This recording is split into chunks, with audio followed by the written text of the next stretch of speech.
Next on call, resources to tackle diabetes in South Dakota. There's an urgency about preventing diabetes. Funding for this program is provided in part by Avera is a proud sponsor of On Call on South Dakota Public Television. and by the South Dakota Foundation for Medical Care, the Medicare Quality Improvement Organization for South Dakota.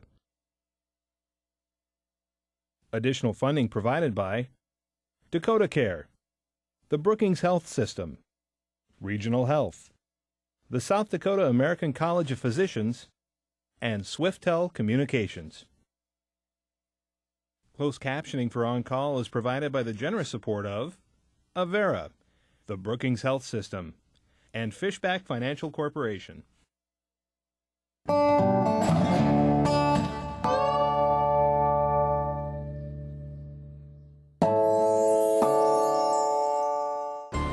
the valve.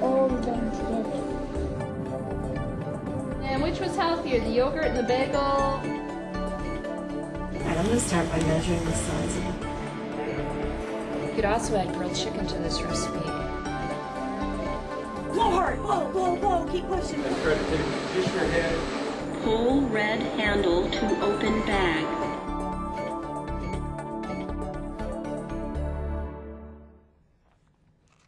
Hello and welcome to On Call. I'm Tammy Watson.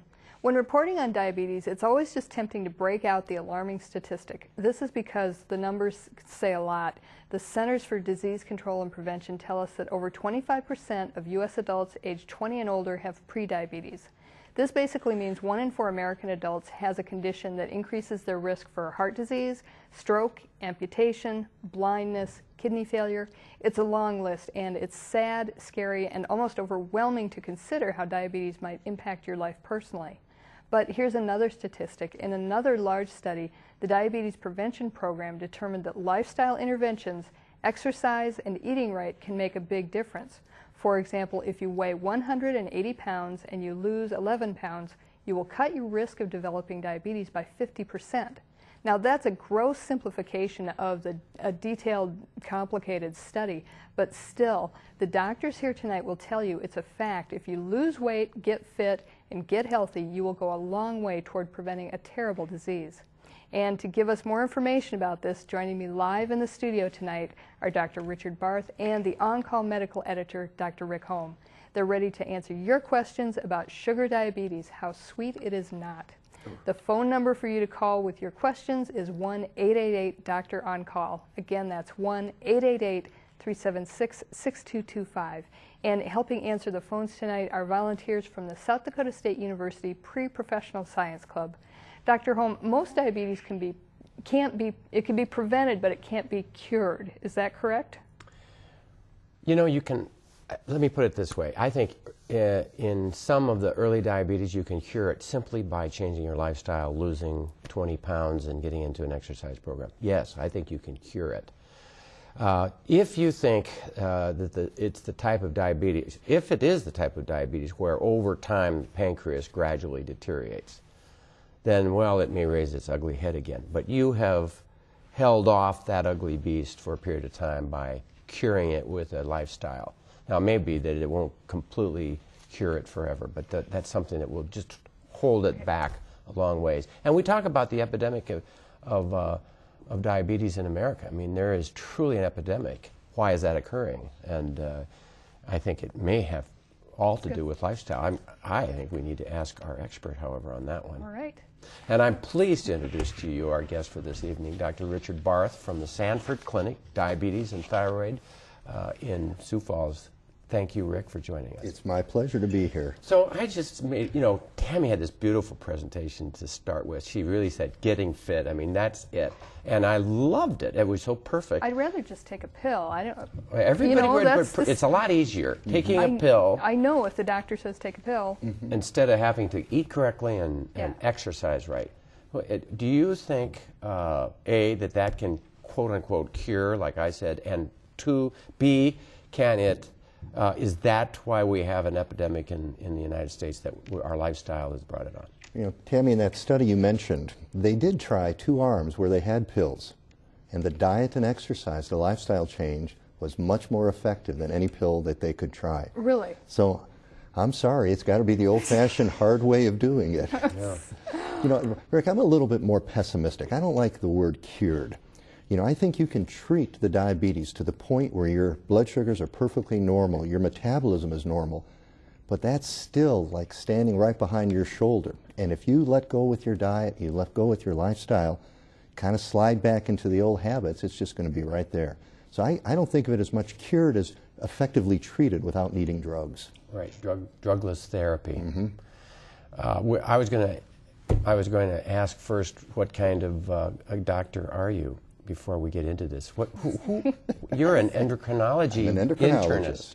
Yes. An endocrinology internist? I grew up as internal medicine. I practiced like you did for a few years in general internal medicine. Then I went back and did a several-year fellowship in endocrinology.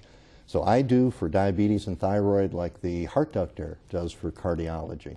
Right.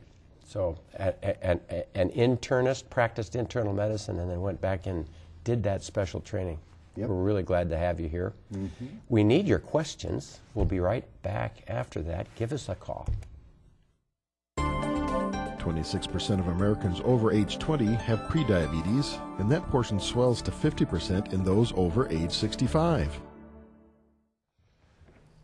One of the things that makes prediabetes and diabetes such a distressing set of health problems is the fact that for many of us, these problems don't have to happen. We can control our destiny.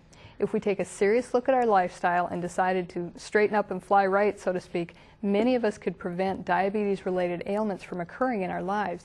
And in an effort to make this happen, the South Dakota Diabetes Coalition is working to educate South Dakotans. The Coalition's mission is to improve the health outcomes of those affected by diabetes in South Dakota. And in our first news story, you're going to learn about how the Coalition plans to accomplish this. Certified diabetes educator Ann Wipf is getting her share of screen time today. She's taping material for an informational DVD that will teach South Dakotans how to improve their lifestyles and avoid prediabetes and diabetes. There's an urgency about preventing diabetes because diabetes is the leading cause of non-traumatic amputation, blindness, and kidney disease. So by preventing prediabetes or stopping prediabetes, we're hoping to prevent that leading into full-blown diabetes.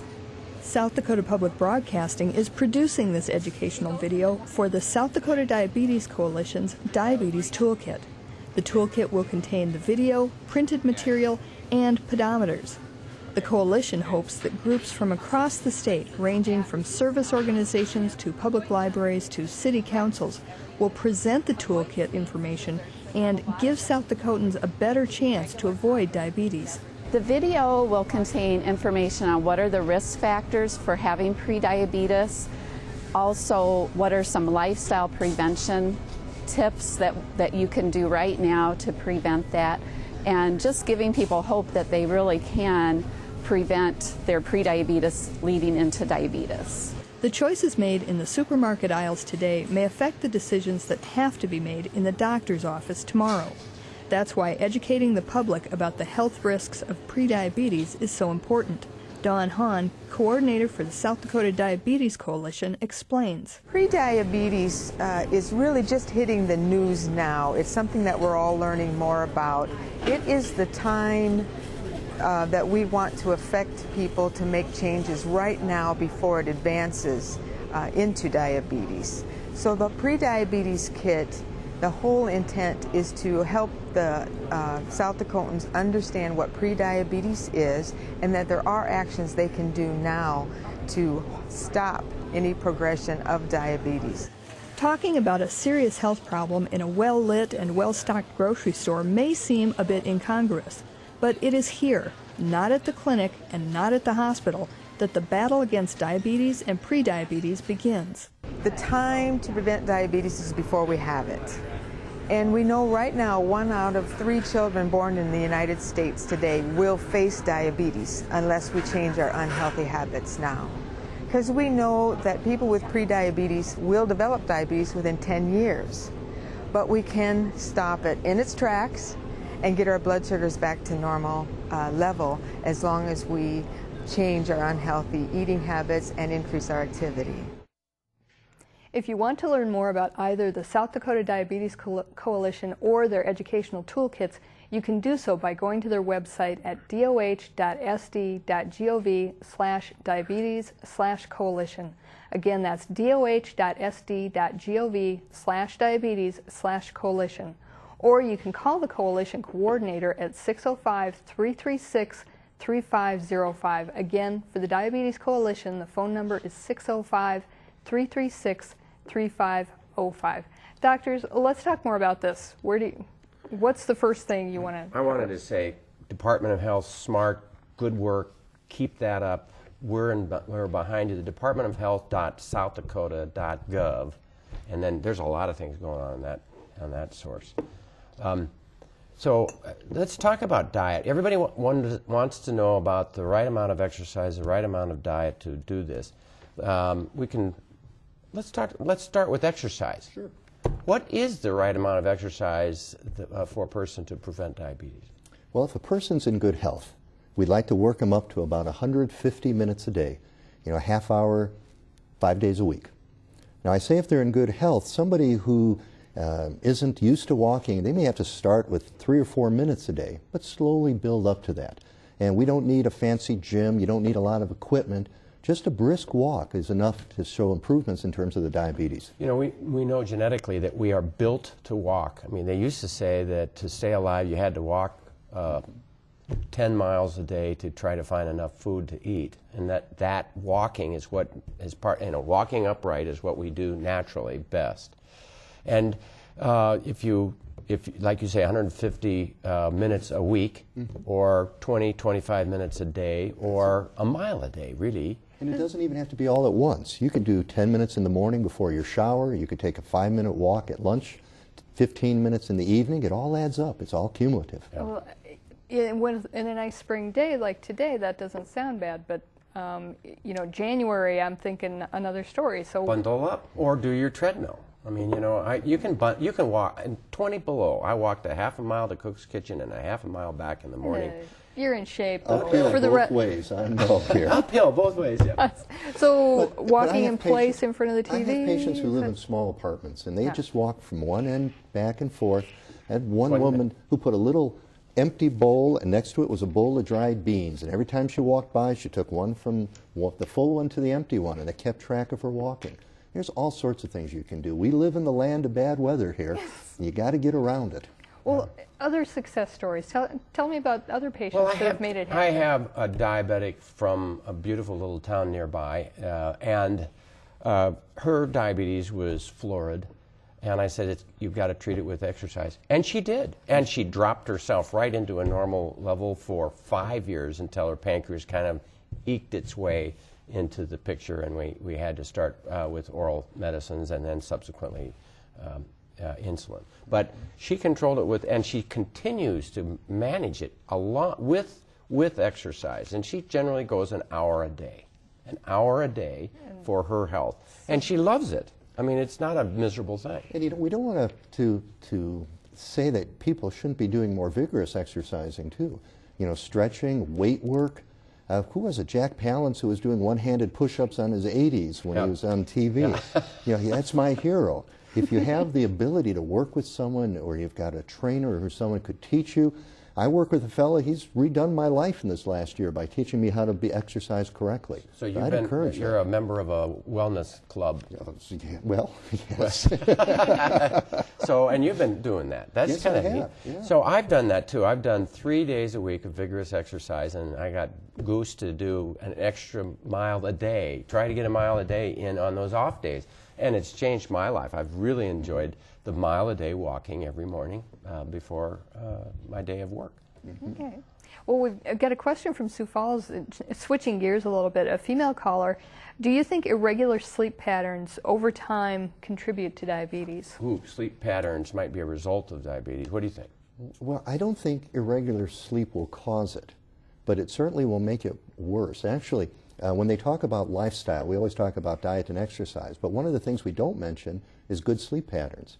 And in the most recent endocrinology recommendations for comprehensive diabetes care, good sleep habits are actually one of the things they talk about now. But you know, people, they can do some things to help their sleep, but some of them can't handle it. They can't get to sleep, or they have early morning awakening.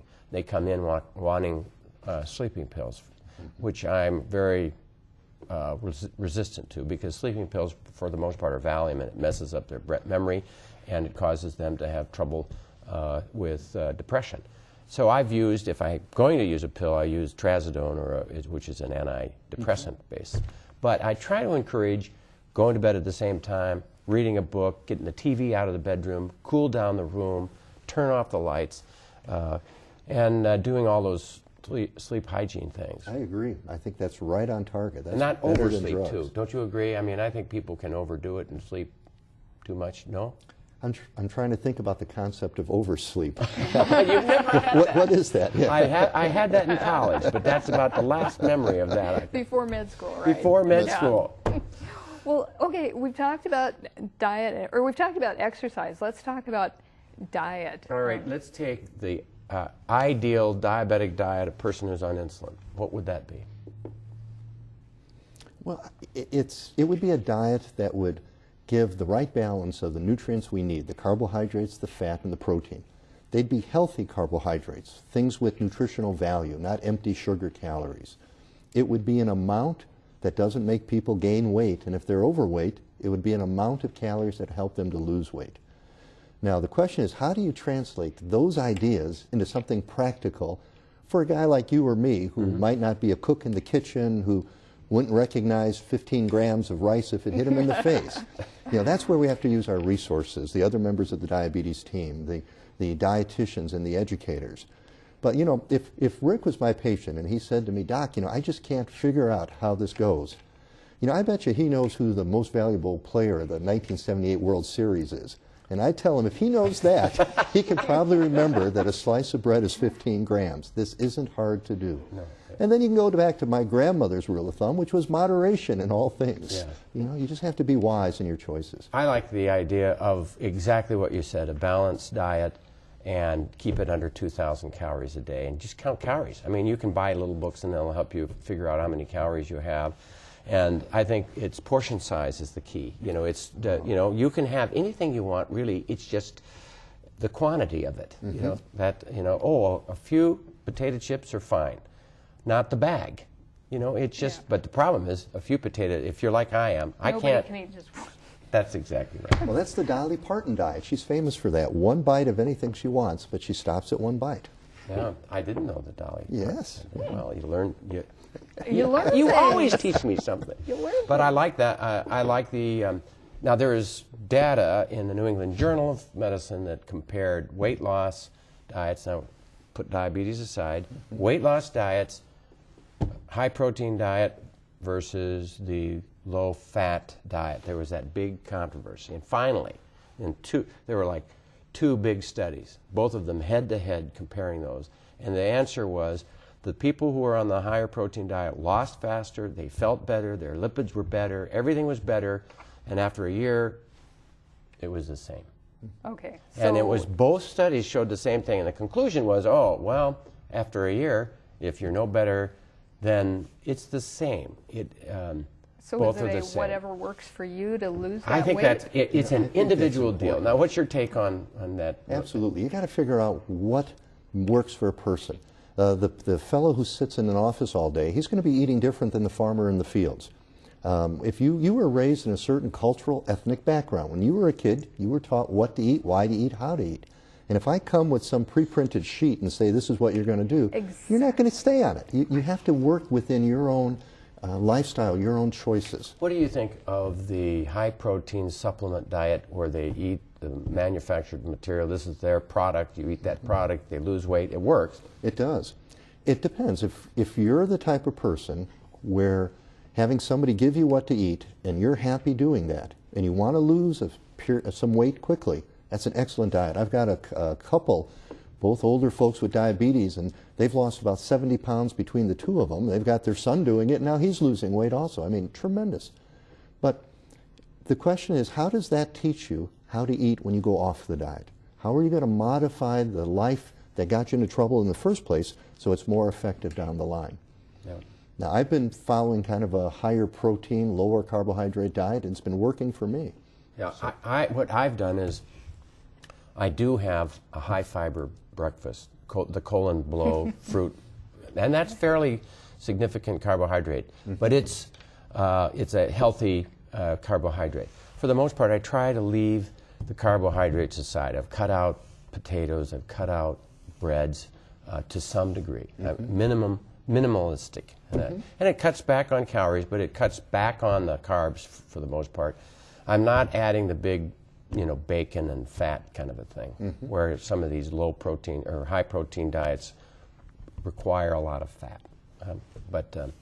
So that's where I'm at. You're at about the same I'm doing place. something similar, yeah. Okay. Well, let's talk about pre-diabetes a little bit. Sounds like it isn't so bad, but actually that's like red flags all over the place. What is pre-diabetes, Rick? The whole issue is, what is diabetes? I mean, where do we cut the point between this person's normal and this person's at risk for developing complications?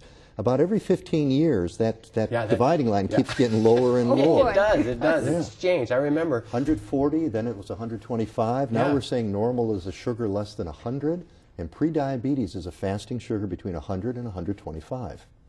Now, the issue with pre-diabetes is that you don't go on to get the small blood vessel disease problems, the eye, the nerves, the kidney complications, but you do go on to get the big blood vessel complications, the heart attack, the stroke, the amputations, just like you've got diabetes.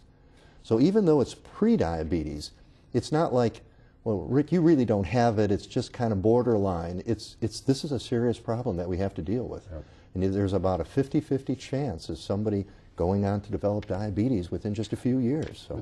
With the pre-diabetes. Well, you can see them too. I mean, those who have a family history for type 2 diabetes, which is much more heritable than the juvenile, the insulin dependent. We used to call it juvenile, we used to call it insulin dependent. Now it's type 1 diabetes. Those are less inherited. The type 2, the adult onset, heavy type of a person, that kind of diabetes is very inherited. So if my grandparents or my parents had it when they got older... If you have two parents that have had type 2 diabetes, you've got 80-90% problems. It's going to happen to you. So it's then very heritable. So that's the pre-diabetic to me. And that's the one who needs to be eating right and exercising right, because if you can keep off that elevated sugar, the longer the better, because once it starts to go up, then you start having destruction of early aging. Okay. Rick, I want to take that idea and just go down a few years. You were talking about the older person with diabetes. In some cities, a third of the teenagers who are developing diabetes are developing what we used to call maturity onset, the type that people would get in older age. And so it's not just the older folks, it's people in their 40s, their 30s, and their 20s, and their teens who are developing this. Is that all because of obesity? That's really the thought. It's lifestyle. It's the supersizing, it's the large portions, it's the inactive lifestyle. It's people kids who get most of their exercise with their thumbs in a console as opposed to being outside and running. Yeah. I thought that's the biggest predictor. I mean, I think people have always wanted to eat as much as they could eat. I mean, I think we have a tendency to want to eat 40% more than we need. I think it's a survival. Go get more food. That's just been the way, because there may not be enough later. We're like Labrador retrievers. Eat while you can. About 40% while you can. On the other hand, we used to exercise. Kids used to exercise a lot more. They just don't anymore. We used to do physical labor. I mean, how many fellows at work or women at work actually raise a sweat, actually work hard? Yeah. You just don't burn off the calories pushing a piece of paper around. And that can be really hard work. You and I do that hard work. but it doesn't raise a sweat. Calories. That's right. Okay, a question from Chelsea, South Dakota. A lady called, recently diagnosed with borderline diabetes or pre-diabetes. By quitting cholesterol meds, will blood sugar return to normal, or is the damage already done? I believe she's taking Crestor for cholesterol. Let's talk about lipid-lowering drugs and the disadvantages, the side effects of them. I didn't know that elevated sugars is a common side effect? I don't think so. Usually, you know, when you have prediabetes, diabetes, cholesterol, high blood pressure, they all run together as a pack. And it's not that the one causes the other, it's that they're all running because of the same problem within the person's metabolism. I'm not sure that I've seen somebody start on that drug, have the sugars go up to a dangerous level. You know, it might be reported somewhere, but it's certainly not common. But what drugs do raise the blood sugar? And I've got a patient that I just used that drug, and I know the sugar is going to go up. Prednisone. Steroids. 5 milligrams of prednisone a day, she's going to feel a lot better, but that darn blood sugar is going to go up. And what do you give prednisone for?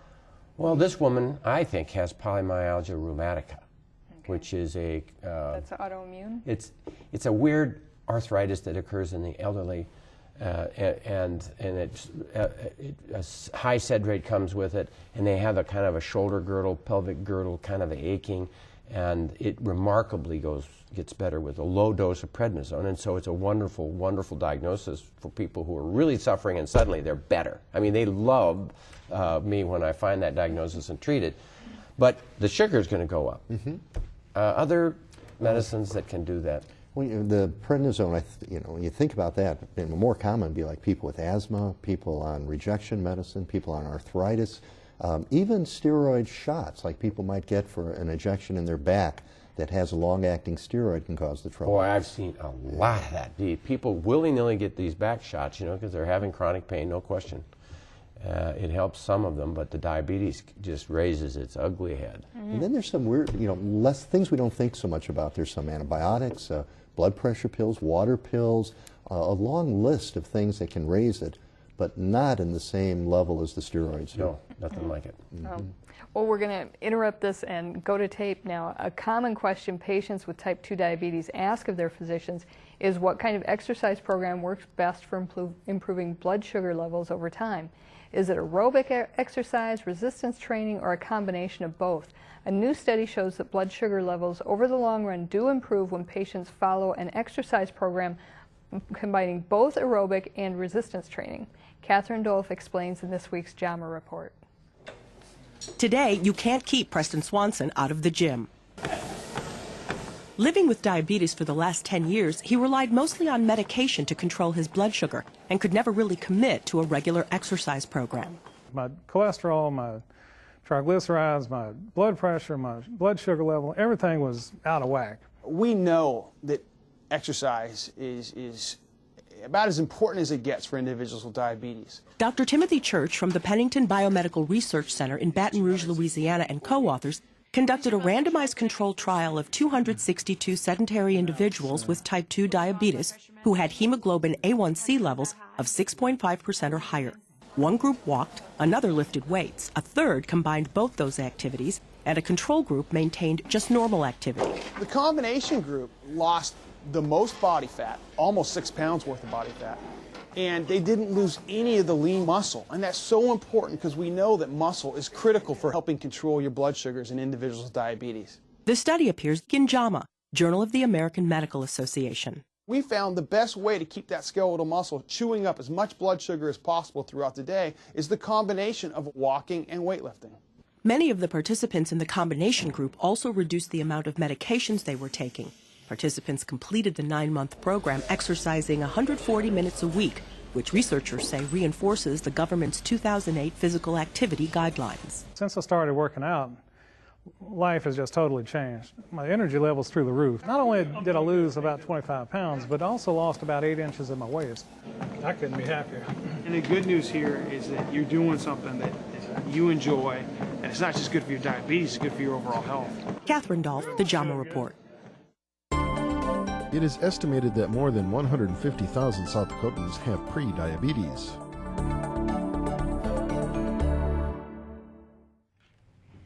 Thank you for joining us tonight. Our show is all about sugar diabetes, how sweet it is not. Here in the studio, ready to answer your questions, are Dr. Richard Barth and the on-call medical editor, Dr. Rick Holm. You can call in with your questions about diabetes and prediabetes and related health concerns right now. Our phone number is 1-888-DOCTOR-ON-CALL. Again, that's 1-888-376-6225. Okay, you gentlemen said, who's in charge of diabetes? Yeah. who, Dr. Barth, who should be the one in control? The general internist, let's see, or maybe perhaps the endocrinology internist, or... I think we're missing the most important member of the team. Who would that be? And that's the person with diabetes. You know, our whole philosophy is to have an empowered patient, somebody who understands their disease, they know what their medicines are doing, they know what the goals of therapy, they know what to do, they're monitoring whether they're doing it, and if they're not, they're making changes. I mean, that's the ultimate goal in helping somebody with their diabetes. So you're saying that the real one in control should be and is the patient, truly. Absolutely. Okay. Why should I put the effort in? Do you guys have like horror stories about how bad? Why? What could happen to me if I do not manage my diabetes? The word is compliance. That's a medical word that all the doctors know about. The patient is not compliant, or the patient is compliant. We say it all the time. Behind the patient's back. I mean, that's not a patient. You aren't compliant. We don't say that. I knew I was going to learn something. The truth is that it matters if a patient takes their medicine and exercises and eats a proper diet. And if they're taking their medicine, they're eating properly, and they're doing all that exercise, and everything is exactly right, and they're still not controlled, the onus is back on me. I've got to figure a new way of helping them with their problem. Their problem. You and I are advisors. We can give people tools, we can give people education, but it's still up for the person who has the diabetes to do that. Take the responsibility. Yeah. It's an active disease. You know, Tam, if you break your leg and the surgeon puts a cast on, well, you just lay there and he does all the work, and you show up and he takes it off. Exactly. But with the diabetes, we don't do things. You do things, and that's the important thing. What works best for you to inspire or, you know... Haranguing and harassing and being mean and or I've gotten down on my knees and begged once. Have you? Yes, please do this. You know, it depends upon the person. Okay. You know, okay, so let's say that we all promise ourselves not to be manipulative individuals. We don't manipulate our wives. We don't manipulate our children. You know, we just tell them that this is the real. No. But, I mean, we try to be effective in getting people in the direction of what we, as a physician, think is the right way to go. And so you have to individualize that. Some people, you are stern and you realize this is going to kill you. And you threaten them with what is going to happen.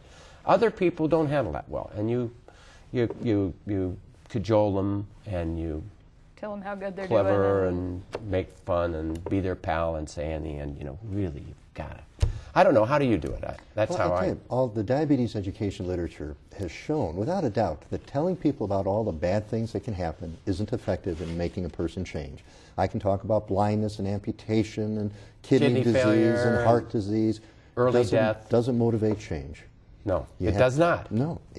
The best thing is that if you can get a person to start participating in their care, and then they feel better, and they realize that if I do this, I feel better, and if I don't, I won't, then you get that self-motivation to try to do best. Okay. It's like exercising. The person who started and says, well, you know, I'm feeling better, that's a better motivator than me threatening somebody with an hour a day or something. Okay. No, I truly think that if you can convince them that they will feel better to get the first step, and then when they do.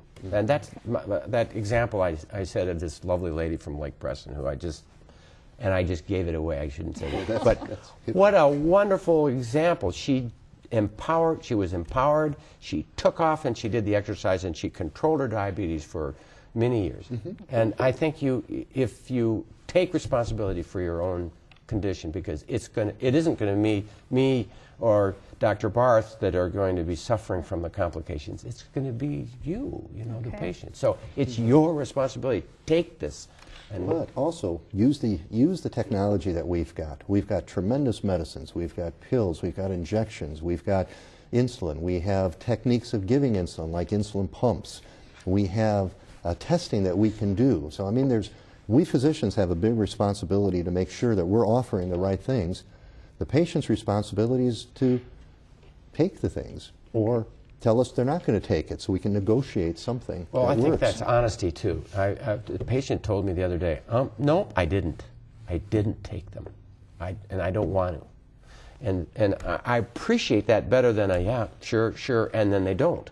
I mean, because you're thinking the honesty is, I gotta have honesty. And honesty, I'm not gonna break out a whip and there's, you know, you're not gonna get punished. I just need to know, you know, if this isn't gonna work, what would work? Can we do a bargain? What do you think? I'm not gonna do any of this. How can I help you?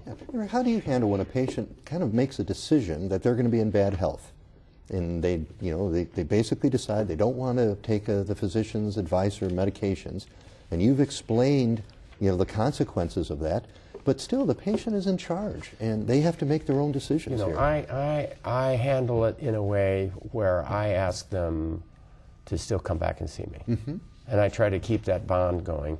And maybe they'll come around. And then they need to know that I'll be there when the world collapses on them, because it's coming. How do you handle it?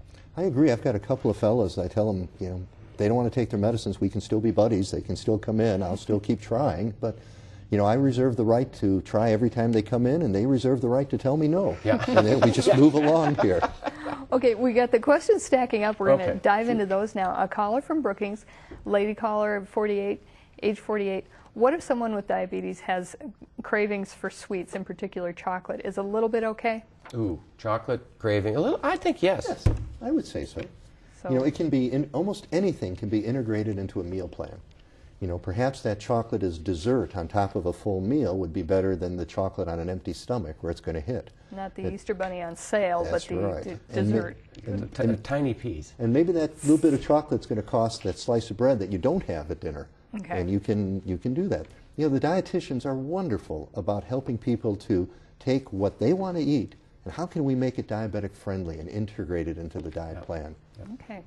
Question from Aberdeen, South Dakota. Is there a possibility that taking fish oil tablets raise blood sugar levels or increase the difficulty in maintaining control of blood sugar levels? And my take on that is, yeah, there's calories in them. And what are, you know, the major issue is how many calories are we getting in a day?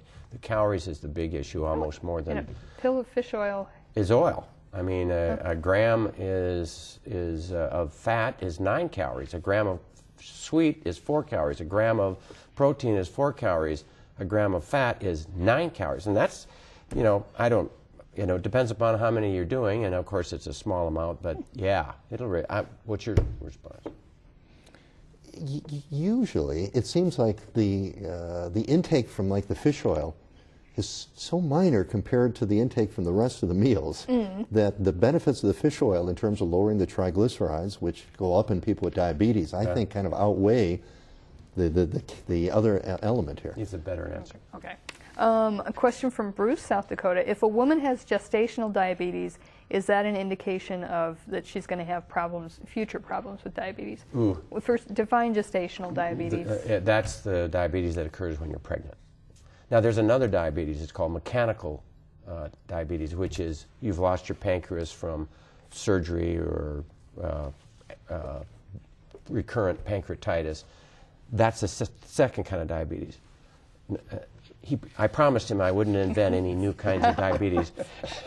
But there's like 14 kinds, right? And there are people who say that you don't have the same complications from mechanical diabetes as than from the other kind, which is a good question.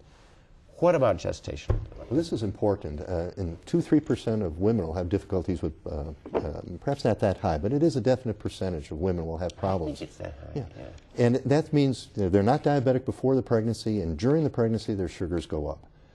Often it's a signal that there's something underlying wrong with their metabolism, and that about 50% of those women will go on to develop diabetes in later years. So it's a huge marker for troubles that may be coming down the line. And a problem for that baby, because if the sugars aren't well controlled during that pregnancy, the baby becomes very large, and there's delivery problems that can occur, which is another, and there are other problems that can occur for that baby during that pregnancy. So you're really, the OBGYN doctors just go bananas when they get diabetic because they want tight control. Okay. But then for this lady, after she delivers... It's a huge burden, to have a baby. So this massive burden of weight and huge metabolism shifts and hormones and all that goes away. They normalize most of the time, but it predicts. It's as Rick said, it's a predictor. The idea is about 6 weeks post-delivery, we should reevaluate a woman and reclassify her either as normal with previous abnormalities or as abnormal at that point. Most of the time with gestational diabetes, it's going to be type 2, but I've seen women with type 1 diabetes just happen to get it while they're pregnant, and then it doesn't go away. So the important thing is to get that recheck afterwards. And this is an area that we see that isn't being done. We're working on that at the hospital right now to try to make sure that women get reclassified, they get restudied after the baby comes. And if I were a gestational diabetic woman and delivered my baby and I normalized, I can tell you what, I'm going to be on an exercise program, I'm going to be vigorously watching my diet, and I'm going to realize that I don't want to have the diabetes come back. And the next baby I have, I'm going to be weighing less, and I'm going to be active when I get pregnant. Okay. Question from Yankton, 88-year-old caller. A gentleman is already diabetic. Does having normal blood sugar levels mean I will not have diabetic complications? Rick? Well, all of the studies suggest that the complications of diabetes associated with blindness, kidney disease, amputations, the higher your blood sugars, the more likely they are to occur. So by keeping the sugars low, yes, you would prevent those from happening. But there's a flip side, and that is there's a risk of going too low. And we see this more and more as a person gets older, that we don't get as much bang for the buck controlling the blood pressure, controlling the blood sugars rather. It's the heart disease, it's preventing low. You know, if Rick was 88 years old here and we treated his blood sugars very tight to keep him alive for another 20 years, and then I give him a low blood sugar reaction and he falls and breaks his hip, I haven't helped him any. No, that's a 50% death rate at that time, or 20 to 50%. Yeah. And that would be because he'd faint because his blood sugars would be too low. Yeah, and the same goes for too tight of a blood pressure control in an elderly person. So we want the best blood pressure control. We want the very best blood sugar control. But you got to take each individual, and when they get elderly, you know, you got to back off a little bit.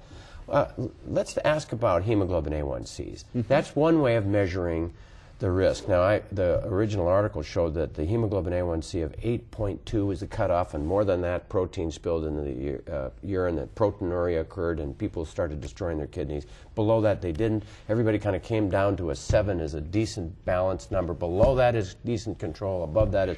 So let's talk about hemoglobin A1C. Well, actually, people with hemoglobin A1Cs, if you look at big population studies, they get diabetes complications too, but it's not as common. That's why that cutoff keeps getting less and less and less. Right now, we'd say good control would be about 6.5 in Europe. In the United States, they use a cutoff of 7.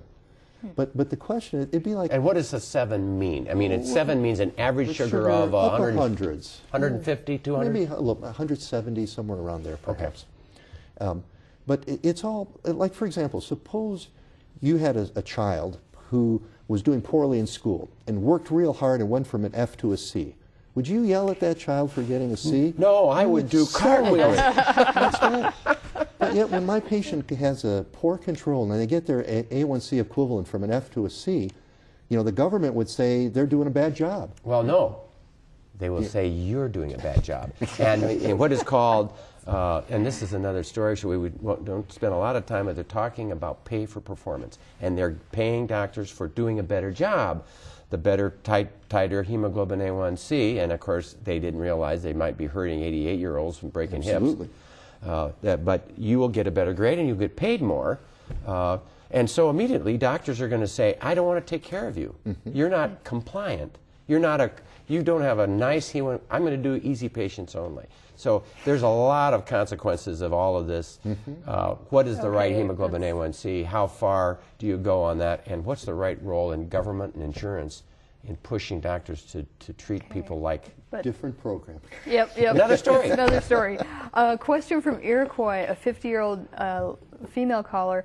At what point, and this is a great question for you gentlemen, at what point should a patient on oral medication for diabetes ask their doctor to switch to insulin if the oral medications are not working?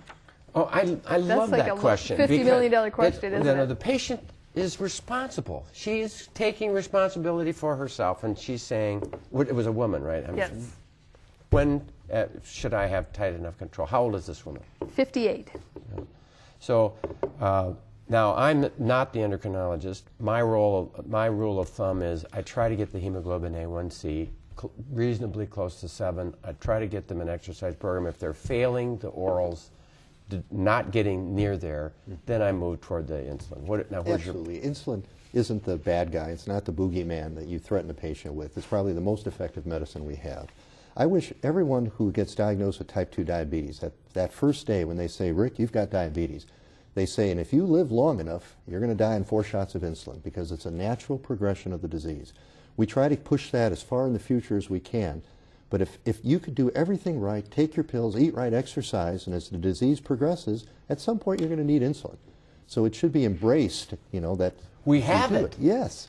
It's a wonderful thing. Absolutely. And you know, it's no big deal. I mean, people go, I don't want that shot, I don't want that shot. It's no big deal. That sounds like me. Finger pokes hurt more. I hear that so many times. Yeah. But it used to be that I would see people put on insulin and then they would gain weight. Mm-hmm. Is that happening so much anymore? Well, you know, one of the characteristics of diabetes, it's a wasting disease. Your body's metabolism is doing badly. It's like you're an old car engine getting 10 miles to the gallon. Any medicine that I give you that tunes you up, that makes you more effective, that makes you healthier, your body's going to want to store that energy. So, you know, insulin by itself doesn't make people gain weight. It's eating more calories than they need makes people gain weight. And sometimes they're on too much insulin. Oh, absolutely. And they're having reactions, and they're also feeling their sugars are getting too low, and they go, ooh, I better eat. Eat, yes. So I sometimes see that as a... Overtreatment can cause that, certainly. Yeah, overtreatment. So it's a careful thing. Okay. Another question from Sioux Falls, a 58-year-old female caller. Wants to know, in someone with type 2 diabetes, how can you tell when the kidneys are starting to be affected? Rick? Symptom-wise, you really can't. There's a urine test where they look at the amount of protein and a blood test that can tell how well the kidneys are filtering the waste. But people don't get symptoms until the very end. So I can still be voiding my bladder like normal? Absolutely, and you wouldn't have a clue. That's the importance of getting your test done. And how many people with diabetes do get kidney disease from it? Actually, it's a small percentage. The problem is that when people get it, it is so overwhelming and so difficult, so expensive, that you think about those people. Right, but you think that you can prevent it by tightening that control, hemoglobin A1C? That and blood pressure for the kidneys is really important also. Right. Oh, okay.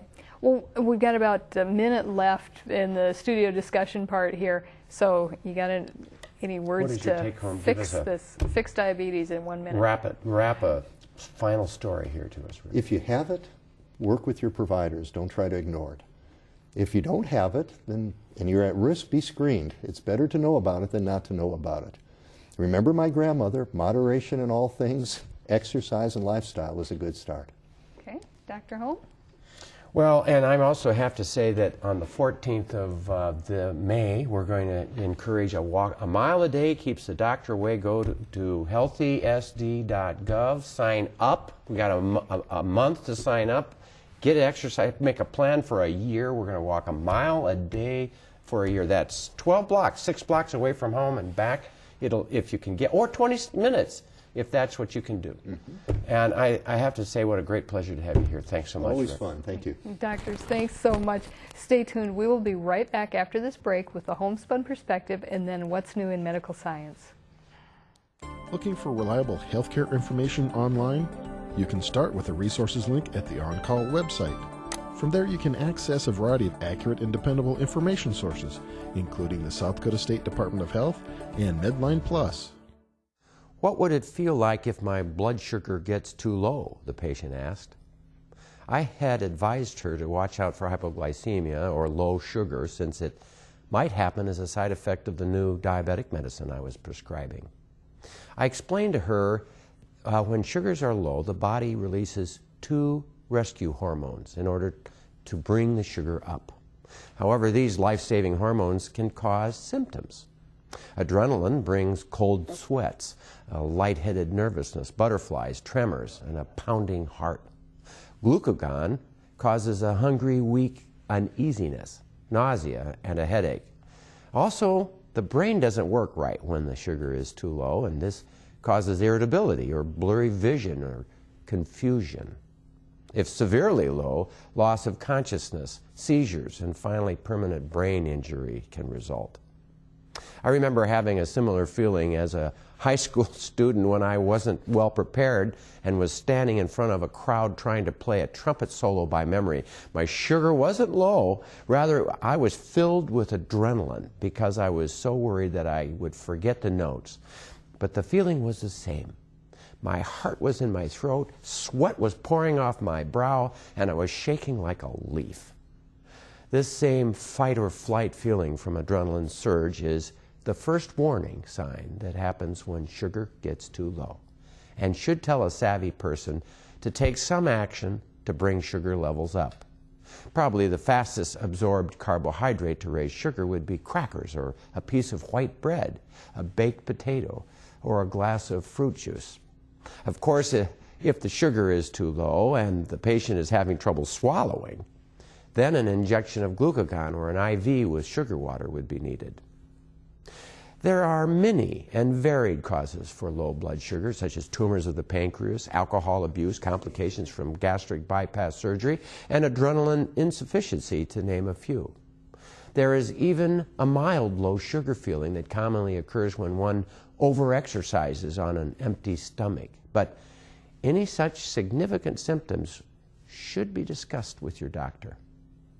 By far the most common cause for hypoglycemia, though, is from certain diabetic medicines. And every diabetic should understand these symptoms. We'll be right back.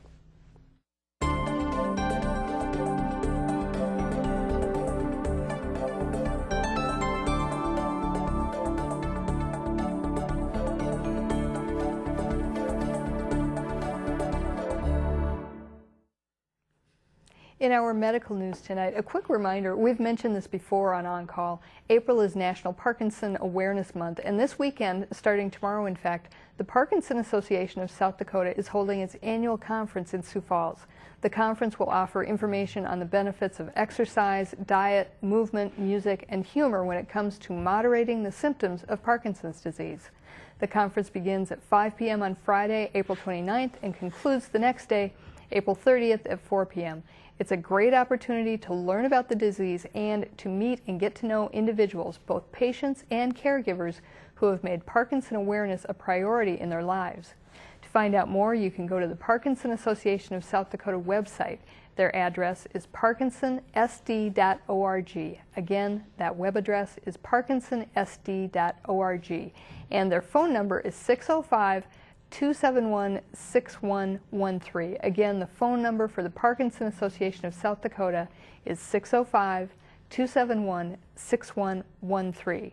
And in other news, a cautionary tale for individuals who use the herbal supplement kava. Kava is a plant from the pepper family that grows naturally on islands in the Pacific. Kava has been consumed by humans for thousands of years, and some people say that it eases anxiety. However, a case study about the potential risks that come with consuming kava has been recently published in the American Journal of Emergency Medicine. The report highlights the story of a 34-year-old bicyclist who was found collapsed by the side of the road. After being taken to an emergency room, the cyclist was so agitated that he had to be physically and chemically restrained. It turns out the individual was having a rare adverse reaction to what could be considered an overdose of kava tea. Kava is legal in the United States, but both the Food and Drug Association and the Centers for Disease Control and Prevention have issued warnings about possible connections between kava and liver and kidney toxicity. The cyclist in this story recovered and after 6 days was discharged from the hospital. And I think, as Dr. Holm would say, the take-home message from this story is that if you take herbal supplements, let your doctor or physician's assistant know about it. Then you can both keep an eye out for any health problems that might be related or drug interactions that would stem from the chemicals in the herbal supplements. And that's all the time we have for this evening. Remember, On Call is rebroadcast on SDPB Digital Channel 2, Mondays at 11 a.m. Central and Wednesdays at 4 p.m. Central. Once more, I'd like to thank our guest, Dr. Richard Barth, and our On Call medical editor, Dr. Rick Holm. Thanks to our phone volunteers, and thanks to you for watching and calling in. Have a great evening. Okay. Yes.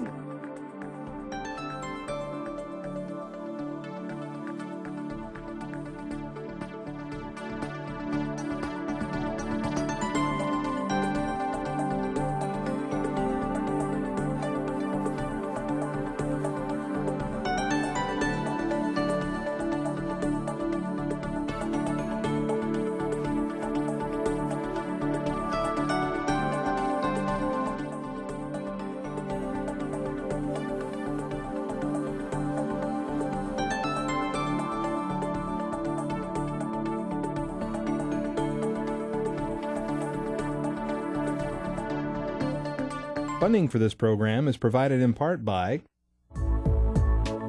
Avera is a proud sponsor of On Call on South Dakota Public Television. and by the South Dakota Foundation for Medical Care, the Medicare Quality Improvement Organization for South Dakota. Additional funding provided by Dakota Care, the Brookings Health System, Regional Health, the South Dakota American College of Physicians, and Swiftel Communications. Closed captioning for On Call is provided by the generous support of Avera, the Brookings Health System, and Fishback Financial Corporation.